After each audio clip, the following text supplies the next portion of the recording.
Bailable नहीं, non bailable. उनमें अनबेलेबल नहीं, नॉन बेलेबल। नॉन अवेलेबल, उनमें किसी सूरत भी बेल नहीं हो सकती, यानी ये जो मेडिकल ग्राउंड मैंने जैसा आपने बताया। मैंने आपने मेरा लेक्चर ध्यान से नहीं सुना। मैंने आपको शुरू में बताया कि जो नॉन बेलेबल ऑफेंसेस हैं उनके ग्राउंड्स मैंने आपको बताए हैं। पोस्ट रेस्ट बेल जो होती है, अब थोड़ा सा इसमें जो डिफरेंशिएट करने वाली बात है वो ये है कि प्री अरेस्ट बेल आपकी तब होती है जब आप नॉन बेलेबल ऑफेंस में खड़े होते हैं। अगर वो बेलेबल ऑफेंस है तो आपकी बेल तो उसी टाइम मंजूर हो जाती है। अगर नॉन बेलेबल ऑफेंस है तो आपने सिचुएशन डिफेंस की सूरत में कोर्ट के सामने रखनी है कि सर ये जो एफआईआर मुझ पे हुई है ये झूठी है और मेरे पास इसके अगेंस्ट ये एविडेंस मौजूद है। आप वो एविडेंस प्रोसिक्यूशन में आईओ इन्वेस्टिगेशन ऑफिसर जिसको बोलते हैं उसको पेश होते हैं जाके। आपको पास एक रेमेडी अवेलेबल है। मेरी बात को ध्यान से सुनिएगा कि आप जब प्री अरेस्ट बेल करवाते हैं तो आप ज्वाइन करते हैं इन्वेस्टिगेशन को। कैसे?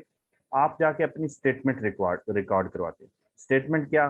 कि बंदा कहता है इस बंदे ने मुझसे पैसे ले लिए, इतना टाइम गुजर गया, इसने मुझे मेरे एतमाद को ठेस पहुंचाई है, तो इतने पैसे मेरे 20 लाख 50 लाख रुपया हड़प कर गए। तो ये ऑफेंस तो नॉन वेलेबल है, क्रिमिनल ब्रीच ऑफ ट्रस्ट कर गया मेरे साथ। तो आप कहते हैं कि सर मैंने इसको पैसे वापस कर दिए थे। तो आपने वो सोर्स बताना होता है कि ये वो सोर्सेज हैं, मैंने बैंक स्टेटमेंट पेश की, मैंने रसीदात पेश की, मैंने गवाहान पेश किए कि सर ये पैसे तो मैं इसको दे चुका हूं।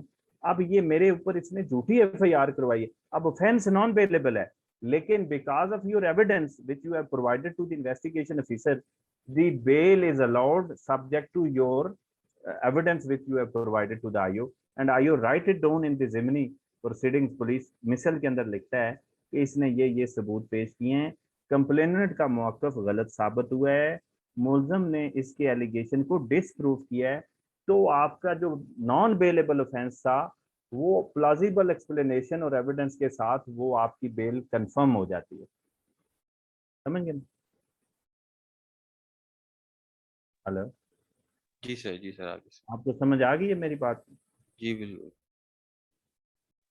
Any other question? Sir sir ये कैंसिलेशन ऑफ बेल के जो ग्राउंड्स आपने बताए हैं, अगर उसको थोड़ा सा रिपीट कर दें वापस, कैंसिलेशन ऑफ बेल के ग्राउंड्स जो सर आपने बताए थे। देखें, बेल कैंसिलेशन का जो कंसेप्ट है वो बड़ा नैरो है। मैंने आपको कंडीशनल बेल बताई कि कंडीशनल बेल की कैंसिलेशन आप सीख करते हैं, जो कंडीशन उसके अंदर प्रिस्क्राइब होती है आपके ऑर्डर्स के अंदर और या आपके कॉम्प्रोमाइज के अंदर, उसकी अगर कंप्लायंस नहीं होती, कमिटमेंट पूरी नहीं होती, तो दैट इज वेरी सिंपल कि वो कंडीशनल बेल कैंसिल हो जाती है।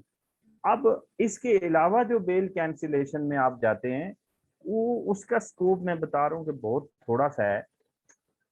497 सब क्लास 5 जो सेक्शन है उसके अंदर 5 से 6 कंडीशंस प्रोवाइडेड हैं कि जी किन सर। किन सूरतों में बेल कैंसिल की जा सकती है। अब सबसे पहले उसमें जो प्रोवाइडेड है वो ये है कि एक बंदे ने बेल हासिल की और उसने जाके जो गवाहान है प्रोसिक्यूशन के, आपको पता है प्रोसिक्यूशन किसको बोलते हैं? जिसने जिसने जी पर्चा सर। दर्ज करवाया होता है, जी सर, जिसने कंप्लेनेंट पर्चा, पार्टी। कंप्लेनेंट पार्टी को प्रोसिक्यूशन बोलते हैं। वो जाके गवाहान को जाके इन्फ्लुएंस करता है कि यार अगर आप लोगों ने मेरे खिलाफ एविडेंस दी या मेरे खिलाफ स्टेटमेंट दी तो मैं छोड़ूंगा नहीं आपको।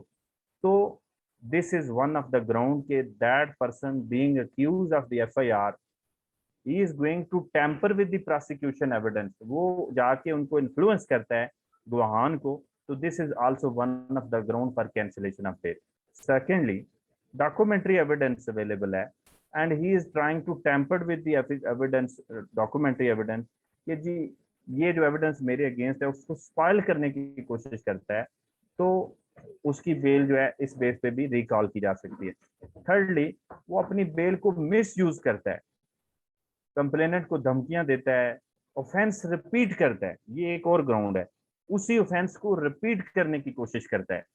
तो उसका जो कंडक्ट है that is also very important, कि इसको जो ये कंसेशन कोर्ट ने एक्सटेंड की by virtue of so and so reason, he is not entitled for that concession, that's why his bail जो ग्रांटेड ऑर्डर है वो रिकॉल किया जा सकता है।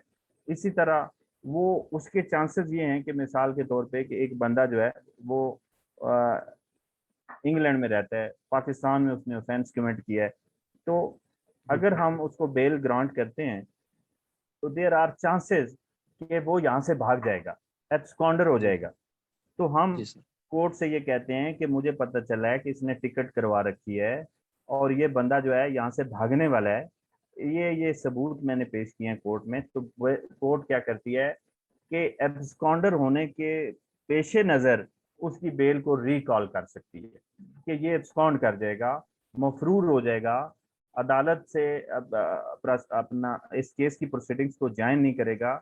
इस वजह से इसके एब्सकॉन्शन के चांसेस जो हैं वो जाहिर हैं रिकॉर्ड से, जो एविडेंस वो पेश करता है बंदा कैंसिलेशन में कंप्लेनेंट, तो बेल उसकी रिकॉल। ये 4-5 ग्राउंड्स हैं जिनके ऊपर जो कैंसिलेशन है, लेकिन in exceptional circumstances this is such a hard principle कि जी बेल कैंसिलेशन में जब हम जाते हैं तो आम तौर पे उसके चांसेस बड़े थोड़े होते हैं कि इसकी बेल कैंसिल हो जाएगी, या लोअर कोर्ट ने, ट्रायल कोर्ट ने, मिसाल के तौर पे वो आपकी बेल मजिस्ट्रेट ने ग्रांट की है तो कैंसिलेशन सेशन कोर्ट से होगी, सेशन कोर्ट ने ग्रांट की है तो कैंसिलेशन हाई कोर्ट से होगी, अपर फोरम उसको कैंसिल करेगा, वो सेम फोरम उसको कैंसिल नहीं कर सकता क्योंकि उन्होंने बेल ग्रांट कर दी होती है, और ऊपर वाला फोरम जो है सेशन कोर्ट है या हाई कोर्ट है, तो वो उसके मैरिट्स को डिस्कस करके दोबारा उसकी बेल को रिकॉल कर सकता है from the attending circumstances of the case.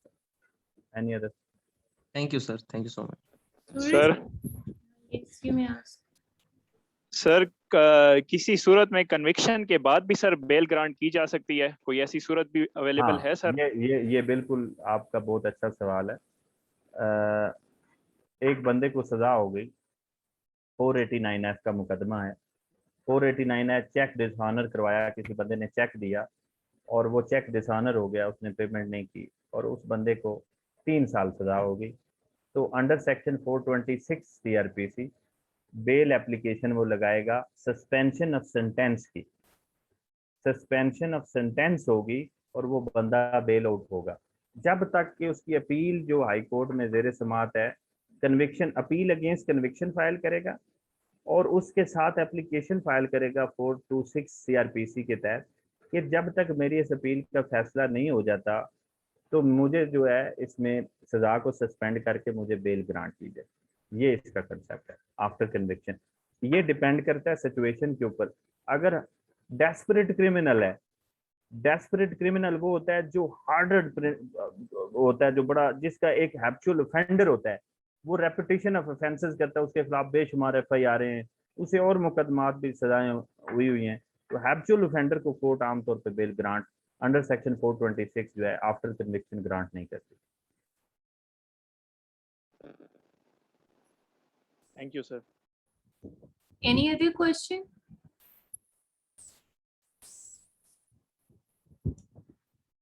So I think we are done with today's lecture. Thank you so much, sir, for such a brief and well explained and well portrayed session on this topic. And we are glad, in fact, blessed to have you on board today for this session. Thank you so much once again.